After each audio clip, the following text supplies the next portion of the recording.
Welcome back to Poorly Educated Today in the News, where the country is running like a riding mower with 3 flat tires, 1 loose spark plug, and a raccoon in the cup holder. Today we got trains stopped, oil prices sweating, secret information turning into casino chips, corporate diplomacy wearing a shiny tie, and public health policy getting treated like a gas station clearance rack. Segment 1. Train strike at the big city money pump. New York's Long Island Railroad is shut down by a labor strike, and that is not just a commuter problem. That is America's biggest financial anthill getting kicked by a steel-toed boot. Hundreds of thousands of people who normally ride into work are now stuck trying to invent new travel plans, like they are escaping a corn maze during a thunderstorm. The workers say they have gone years without the kind of pay bump that keeps up with real life, and anybody who has bought eggs, gas, or a sandwich lately knows real life has started charging cover at the door.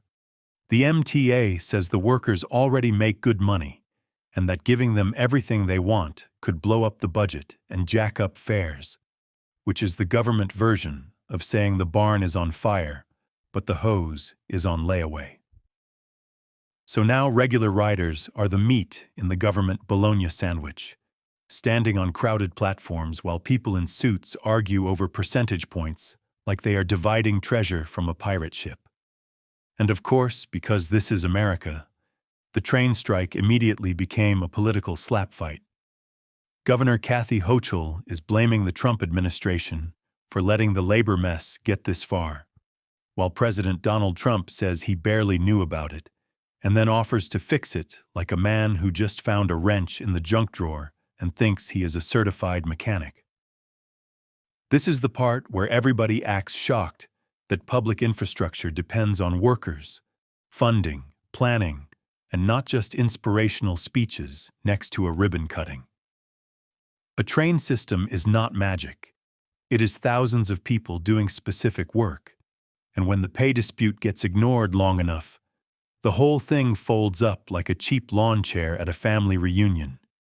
The grounded truth is that cities cannot run if the people running the machines feel squeezed and the agencies paying them are broke. But instead of solving that, we are watching elected officials play hot potato with a railroad. And if this keeps going, Wall Street may discover the only thing more fragile than a bank stock is a commuter trying to get to Manhattan on 3 shuttle buses and a prayer. Segment 2. Hormuz, oil prices, and the global gas pump tantrum. While New York is trying to commute by pure rage, the Middle East is busy making every gas pump in America look like it is sharpening a knife.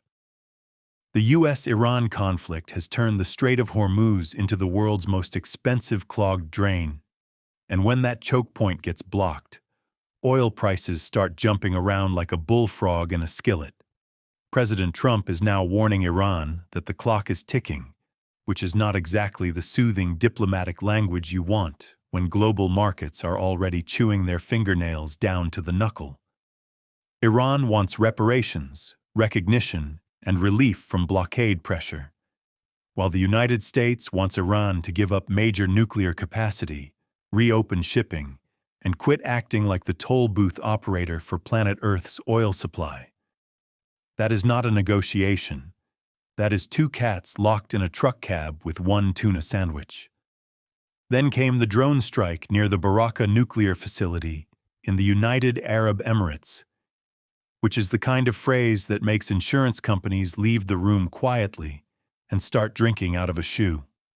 Officials say there was no radiological leak, no reactor damage, and no civilian casualties. But targeting the area around a nuclear plant is still a pretty loud message. It tells U.S. allies in the Gulf that their fancy infrastructure can be reached, tapped, rattled, and used as pressure in a broader regional fight. Meanwhile, oil markets are swinging on every rumor, every leak, every threat, and every maybe somebody offered a sanctions waiver story like Wall Street is just a possum trying to cross a 6-lane highway. The The grounded point is simple. Energy prices do not care about campaign slogans, and when oil gets squeezed, inflation crawls right back into the kitchen through the dog door. So while politicians talk tough, regular people are looking at the pump wondering whether they should fill the tank or just trade the truck for a mule with decent mileage. Segment 3. Prediction Markets and the Classified Casino. Now, if war, oil, and train strikes were not enough, apparently we have reached the part of modern civilization where classified intelligence is being treated like a scratch-off ticket. Blockchain investigators say connected accounts on prediction markets were making suspiciously accurate bets on U.S. military actions and political decisions, including timing around the Iran conflict. These accounts reportedly had win rates so high, they looked less like gambling and more like somebody reading tomorrow's newspaper inside a locked government bathroom. When a regular fella bets on football, he loses because the quarterback decides to throw like a nervous uncle at a picnic. But when somebody magically predicts military strikes, ceasefires, and high-level government moves before they happen, that is not luck. That is a smoke alarm with a wallet. And this is where the story gets creepier than a basement full of porcelain dolls. Prediction markets were sold like futuristic wisdom of the crowd tools. But now they are starting to look like a casino built next to a classified briefing room. If people with access to government secrets can quietly place bets on war, pardons, sanctions, or diplomatic decisions, then the incentive is no longer just power. It is profit with a hoodie on. That means the leak does not even have to be ideological anymore. It can be some insider trying to turn national security into a side hustle.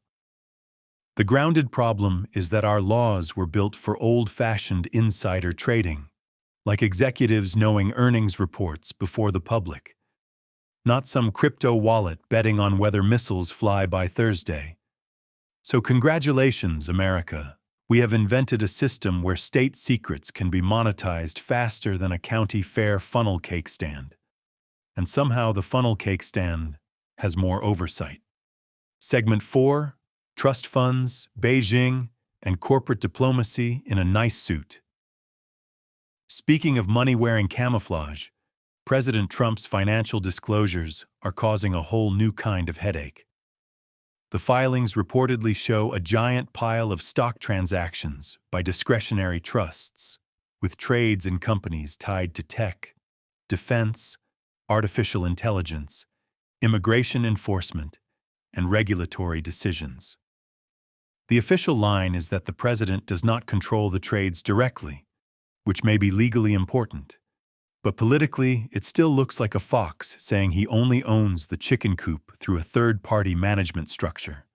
Some of the purchases lined up near favorable actions involving chip exports, government contracts, and federal procurement. And even if nobody broke a rule, the optics are uglier than a porta-potty at a chili cook-off. Regular folks get yelled at for overdrafting $12, but the people at the top can have hundreds of millions moving around, while policy decisions drop like golden eggs from a nervous goose. Then, right on schedule, Trump goes to Beijing with corporate executives from some of the exact industries tied up in all this controversy, including big names in chips, technology, and electric vehicles. That turns a state visit into something that feels halfway between foreign policy and a luxury trade show, with national security sitting in the corner holding a paper plate. The president wants China to open up more for American companies. China wants leverage, and everybody is pretending this is normal diplomacy instead of a chess game where half the pieces have stock tickers printed on their backs. The grounded point is that America needs serious negotiations with China on trade, chips, Taiwan, fentanyl, and Iran. But those talks get murky when corporate access and political power start sharing a hotel room. Foreign leaders are not stupid. If they see business interests braided into state policy, they know exactly where to push. And that is how diplomacy starts looking less like a summit and more like a farmer's market where the tomatoes are national security secrets and the guy at the booth takes campaign donations. Segment 5. Workforce Pell, Vape Rules, and the Policy Grab Bag. Back home, while everybody is watching war headlines and stock filings, the government is also trying to rewire how Americans get trained for work. The new Workforce Pell Grant program is supposed to let federal aid pay for short-term job training, apprenticeships, and career programs that can last as little as 8 weeks. On paper, that sounds useful, because not everybody needs a 4-year degree that costs more than a base boat, a used truck, and the barn you park both of them in. Plenty of people need fast training for real jobs, especially with artificial intelligence stomping through the labor market like a robot cow in a glassware store. But the danger is that every shady credential mill in America is going to hear federal money and start printing certificates like carnival tickets. The administration says there will be accountability, including completion rates, job placement measures, and eventually earnings tests to prove the programs are actually helping people make more money. That is important, because otherwise this thing becomes student debt with a shorter haircut and a shinier brochure. At the same time, the FDA is loosening the leash on flavored vaping products, which feels like watching one agency talk about building the workforce, while another one lets cotton candy nicotine sneak through the cafeteria window. Maybe the plan is to train everybody for high-demand jobs and then sell them mango fog machines during lunch break. The grounded truth is that government can help people adapt to a changing economy, but it has to protect them from scams and public health backslides at the same time, or it is just fixing the roof while termites eat the porch. And that pretty much sums up today's chaos. Trains stopped, oil spiking, secrets gambling, stocks winking, China smiling, and America trying to solve tomorrow with duct tape, lobbyists, and a coupon for online welding school. In conclusion, today's news feels like the whole country got loaded into the back of a pickup with no tailgate. The trains are stuck, the markets are jumpy, the wars are expensive, the ethics are foggy, and the policy fixes are arriving with warning labels still attached. Somewhere underneath all the jokes is the same old problem. Regular people keep paying the price when powerful people treat public systems like poker chips. And if tomorrow is anything like today, we may need less breaking news and more helmets.